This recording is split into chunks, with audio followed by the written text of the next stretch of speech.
What is going on? She's just deleted her Twitter. She's getting called out because it was exposed, because an interview got brought up. She deleted everything.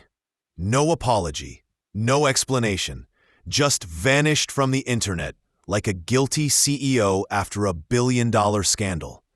Indiana Fever president Kelly Kroskoff didn't just make a tone-deaf comment.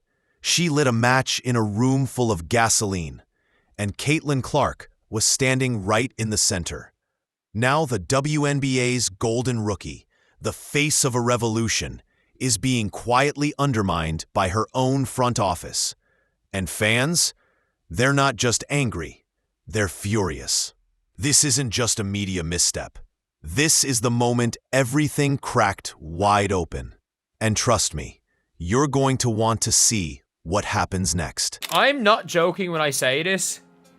Something's gone weirdly wrong. Like, we hired a freaking chronically online GM. But let's not get it twisted. This wasn't just about a viral clip or one badly worded metaphor. This is a full-blown cultural clash happening inside the Indiana Fever. While fans packed arenas and Caitlin turned games into must-watch TV, executives were busy rehearsing brand speeches instead of backing their superstar. And when Kroskoff tried to spin Clark into a sidekick in her Apple analogy, that's when the fuse was lit. Viewer retention line.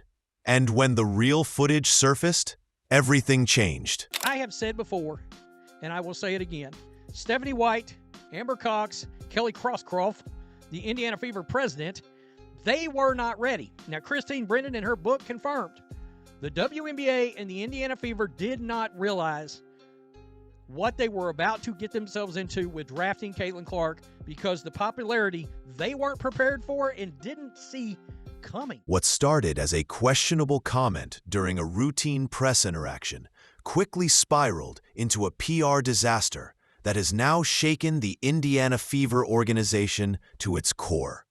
Caitlin Clark, the rookie who's been single-handedly lifting the WNBA's profile and dragging her team into the national spotlight, found herself subtly disrespected by none other than team president Kelly Kroskoff. During a branding speech, Kroskoff said she wanted the Fever to be like Apple. But in doing so, she implied Clark wasn't the iPhone, but the case, an accessory, not the main product. That offhanded remark detonated online. Within minutes, fans were lighting up social media. Influencers, sports analysts, and former players jumped into the firestorm. Kroskoff's failure to clarify only added fuel, and by morning, her X account was gone. No statement, no follow-up, just digital dust. And for fans, that silence was louder than any apology. It screamed guilt, damage control, and worst of all, arrogance. And now, the question isn't just about branding. It's about who really supports Caitlin Clark. Because clearly, it's not everyone in her own building. Yes, Stephanie White, every single solitary move that you make is going to be scrutinized. Welcome to it.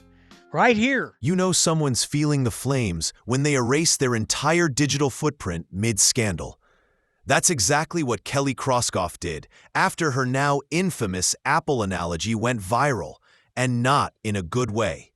The internet dragged her through the mud, and rightfully so, reducing Caitlin Clark, the literal reason why the WNBA is now appointment television, to a glorified phone case. It was more than a bad metaphor. It was a slap in the face to fans, players, and anyone with eyes. By Friday night, her account on X had vanished. Not a peep, no clarification, no apology, nothing but a ghost trail. And fans took that silence personally. Die-hard supporters who had backed the Fever through losing seasons felt betrayed. They weren't just angry, they were heartbroken. After years of waiting for a star to change their fortunes, Caitlin had arrived. But instead of rolling out the red carpet, the front office gave her a metaphorical shove. Combine that with the league's silence on the endless fouls she's absorbed on the court, and what you have isn't just mismanagement. It's a betrayal. Viewer hook. And then, just when it couldn't get worse, Sophie Cunningham stepped in with a mic and no filter. If I was a ref, I know I would mess up all the time. Yeah. Like, I'm not saying that your job is easy, but when it is a simple call right in front of your face multiple times, what are you doing? In San Francisco tomorrow, you're on the Las Vegas Strip. What can the Las Vegas expect from Sophie? Oh, you know what? I'm just gonna be me. I don't go in there trying to predetermine anything. I'm dialed in. I need to focus on hitting my shots, making sure I'm executing the schemes right. I'm not focused on the extracurricular activities. And you know what? During that, it was just part of the game. I think the refs had a lot to do with that. It was a build-up for a couple of years now of them just not protecting, the star player of the WNBA. And so at the end of the day, I'm going to protect my teammates. That's what I do. And I'm a team player, so it's all good. Sophie Cunningham doesn't do subtle. And when she dropped the first episode of her podcast, Show Me Something, she didn't just vent. She unleashed fury. Her voice shook with frustration. Her message was crystal clear. If you're downplaying Caitlin Clark, you're not just wrong. You're, in her words, literally dumbass. She said it 3 times, like a war drum beating through the league. That clip exploded online, generating millions of views across TikTok, YouTube, and X. Sophie wasn't targeting just rival players or lazy officiating. She was calling out her own team, the Indiana Fever. According to sources, the podcast was no accident. It was a premeditated strike aimed squarely at the people inside her locker room, who were, allegedly, showing Clark disrespect. This wasn't just drama. It was a cultural fault line splitting the team in two. Old-school vets and executives who want to cling to control versus a new generation who know Clark is the key. Sophie didn't flinch. She didn't apologize. She made it clear. If the front office won't protect Clark, she will. With words, with tackles, and with fire. It wasn't a dirty play. It was an intentional foul, and it was meant to send a message. It turned into a scuffle, and I don't think anybody wanted that. But the way that the game went and how egregious the referees were and how they were not protecting players, and they especially weren't protecting the #1 player in this league, the biggest draw in this league, which is Caitlin Clark, and they continue to not do that. To me, this was not a dirty play. This was making a statement because the referees didn't do their damn job. This would not have happened at the end of the game if the referees did their job during the first play. If the referees did their job, not just the first play, every single play leading up to that. If the referees had control of the game, that is their only job. The referees' first job, their #1 job, is to protect their players. Like, I get it to a certain extent, and like every rookie coming into the league, that's how you're going to treat them. But there's just more for her. Let's stop pretending this is just tough defense. Caitlin Clark is getting targeted. It's calculated, it's brutal, and the league's silence is starting to feel like complicity. Watch the tapes. Elbows to the face, body checks off the ball, eyes gouged, shoulders dropped, and not a single whistle blown. Take the May 24th game against the Liberty. Natasha Cloud lowers her shoulder, crashes into Clark in the middle of a crucial play. Clark hits the hardwood. Ref, silent. No foul. Just a shrug and a celebration by the other team. Clark stood there, stunned, palms raised like, is this seriously happening? And it keeps happening. Every game, every arena. Sophie Cunningham sees it. She's not just tweeting about it. She's body-checking people in retaliation. And the message from the league? Play on. This isn't hazing. It's sabotage. It's a coordinated effort to humble the biggest rising star in women's sports. But here's the twist. Clark won't break. She came to conquer. Viewer hook. Still think it's just basketball? Stick around. The real war is just beginning. That we want to sustain the growth and the interest level in the franchise. I mean, this is about the Indiana Fever. Yes, we have a foundational player in Caitlin Clark and Leah Boston, and we're going to continue to add to that. But I want this team to be the leader in the country, and a brand, an enduring brand, like Apple or something. I mean, we have a real opportunity here. What's happening inside the Indiana Fever locker room isn't a disagreement. It's a full-blown civil war. On one side, players and fans who see Caitlin Clark as the future, the cornerstone, the game changer.